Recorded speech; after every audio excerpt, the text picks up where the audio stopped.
एक महत्त्वाची बातमी आपल्यापर्यंत येत आहे ती आपण बघूयात। निवडणूक आयोगासोबत गृह मंत्रालयाची बैठक होणार आहे। राजकीय वर्तुळातली ही महत्त्वाची बातमी आपण पाहतोय। एकूणच जम्मू काश्मीरमध्ये निवडणूक करण्यावर या बैठकीत चर्चा होणार असल्याचं कळतंय। लोकसभेसोबत विधानसभा निवडणुकांवरती देखील विचार मंथन या बैठकीत केलं जाणार आहे। प्रशांत लीला रामदास आमचे दिल्लीचे प्रतिनिधी अधिक अपडेट देत आहेत। प्रशांत, काय तपशील बैठकी संदर्भात? आपण जर बघितलं तर निवडणुकीच्या संदर्भात अत्यंत महत्त्वाची बैठक सध्या निवडणूक आयोगात सुरू आहे आणि यामध्ये खास करून गृह मंत्रालयाच्या सोबत ही बैठक सुरू। त्या बैठकीमध्ये जर बघितलं गृहमंत्र्यांचे अधिकारी मोठ्या संख्येने उपस्थित आहे आणि याशिवाय जर बघितलं की ज्या पद्धतीने ही बैठकीत महत्त्वाचं कारण की जम्मू काश्मीरमध्ये लोकसभा आणि विधानसभा निवडणूक जी आहे त्या संदर्भात ही अत्यंत महत्त्वाची बैठक आहे आणि जम्मू काश्मीरमध्ये विधानसभा निवडणूक लवकरात लवकर घ्यावी यासाठी ज्या बैठकीमध्ये जम्मू काश्मीरची डीजीपी, मुख्य सचिव आणि मुख्य निवडणूक अधिकारी पोहोचलेले आहेत आणि या बैठकीनंतर निर्णय होईल की आगामी विधानसभा निवडणुका केव्हा घ्यायच्या आणि त्यासाठी किती अधिकारी आणि काय किती पोलीस बळ मनुष्यबळ लागणार आहे या सगळ्यातली माहिती या बैठकीत निर्णय होतोय। होऊ शकतं या संदर्भात आज संध्याकाळपर्यंत घोषणा होईल की विधानसभाची निवडणुका केव्हा घ्यायच्या म्हणून। अगदी प्रशांत, आणि होणाऱ्या बैठकी संदर्भातील तपशीलवार माहिती अशीच वेळोवेळी आमच्यापर्यंत पोहोचवत राहा। तुर्तास धन्यवाद या माहितीसाठी। आपण पाहतोय जम्मू काश्मीरमध्ये निवडणूक करण्यासंदर्भात ही एक महत्त्वाची बैठक या ठिकाणी पार पडणार आहे।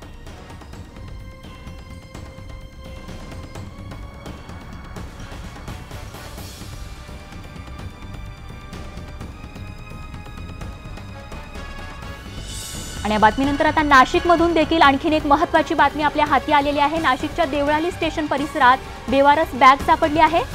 खरं तर या ठिकाणी हल्ला करण्यात येणार आहे असं निनावी पत्र देखील पोलिसांना या ठिकाणी आलं होतं आणि त्या पार्श्वभूमीवर आपण पाहतोय सकाळपासून खरं तर पोलीस प्रशासन सतर्क आहे आणि त्या पार्श्वभूमीवर आता या ठिकाणी एक बेवारस बॅग देखील सापडली आहे। त्यामुळे निश्चितच पोलीस यंत्रणा आता सज्ज झालेल्या आहेत। नाशिकच्या देवळाली स्टेशन परिसरात ही बेवारस बॅग सापडली। पोलीस घटनास्थळी दाखल झाले असून बॉम्ब शोधक पथक देखील या ठिकाणी देवळाली परिसराकडे रवाना झाले। देवळाली स्टेशन बॉम्बने उडवण्याची धमकी मिळाली होती आणि त्या पार्श्वभूमीवर सकाळपासूनच एकूणच खबरदारी घेण्यात येत आहे। पोलीस बंदोबस्त वाढवण्यात आला आहे आणि आता एक बेवारस बॅग देखील या ठिकाणी सापडलेली आहे, आढळून आलेली आहे आणि बॉम्ब शोधक पथक जे आहे ते देखील या पार्श्वभूमीवर आता त्या ठिकाणी रवाना झाल्याची माहिती मिळतेय। आपण पाहिलं एक निनावी पत्र नाशिकच्या पोलीस स्टेशनला मिळालं होतं। प्रशांत बाग आमचे प्रतिनिधी आपल्याला अधिक तपशील देत आहेत। प्रशांत, खरं तर सकाळपासूनच नाशिक हादरून गेलेलं आहे आणि पोलिसांचा चोख बंदोबस्त वाढवण्यात आलेला आहे। काय तपशील? बेवारस बॅग देखील आता मिळाली आहे। नक्कीच आता देवळाली स्टेशन जे आहे ते चहू बाजूंनी घेण्यात आलेलं आहे असं म्हणायला काहीच वावगं राहणार नाही। पोलीस आहेत, बॉम्बशॉक पथकही दाखल झालंय आणि सगळ्यात महत्वाचं म्हणजे की लष्कराची एक तुकडी काही वेळात या ठिकाणी दाखल होत आहे। देवळाली स्टेशनची निर्मितीच लष्कराच्या आर्टिलरी सेंटरसाठी करण्यात आली होती। यामुळे मोठा लष्करी तळ, एअरफोर्स स्टेशन, आर्टिलरी सेंटर हे सगळं या ठिकाणी आहे आणि निनावी पत्र आल्यानंतर ही जी बॅग दिसली, खरं तर ती बॅग ज्या पाईपमध्ये टाकलेली की नेमकी कोणाची आहे, काय आहे, ती तपासणी केली जाणार आहे असे अनेक प्रश्न आता अनुत्तरित जरी असतील तरी ज्या पद्धतीने पुलवामा घटनेच्या पार्श्वभूमीवर आलेलं पत्र आणि पोलिसांची होत असलेली जबाबदारी सगळा परिसर सील करण्यात आलेला आहे। आम्हाला प्रसार माध्यमांना या जागेपासून प्रचंड लांब अंतरावर सगळ्या लष्करी जवानांनी आता ढकलले आहे की त्या ठिकाणी कोणाला जाऊ सुद्धा देत नाही, निर्मनुष्य परिसर करण्यात आलेला आहे पूर्णपणे। आणि आता बॉम्बशॉक पथक थोड्याच वेळामध्ये त्या बॅगेची तपासणी करेल आणि नेमकं त्या बॅगेमध्ये काय आहे, खरोखर बॉम्ब आहे का, कोणी विसरलाय का काय, असे जे अनेक प्रश्न आता अनुत्तरित आहेत ते स्पष्ट होतील।